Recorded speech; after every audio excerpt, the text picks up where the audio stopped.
Good morning everyone! At dahil walang pasok, ayan, naisipan na po naming mag-breakfast sa may tabing dagat dito sa Tondaligan Beach. So, ayan po yung mga baon natin. So, ayan, kung makikita nyo, naghahampasan po ang mga alon. Ayan, chibugan na! Kain tayo, guys! Kasi, Buti na lang malapit kami sa beach. So, pag maisipan lang mag-breakfast, ayan, go na kaagad. Wow, sarap maligo, di ba? After kumain ay nagyaya ang mga bata sa may tabing dagat.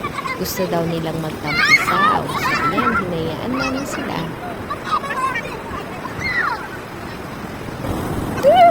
Ayan, nag-enjoy sila habang nagtatampisaw, di ba? So, ayun na nga, walang dalang damit ang mga bata pero hindi sila papigil talaga.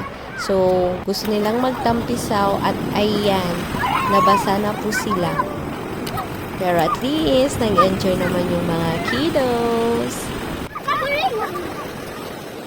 Thanks for watching, guys. Kita ulit po tayo sa next gala. Bye!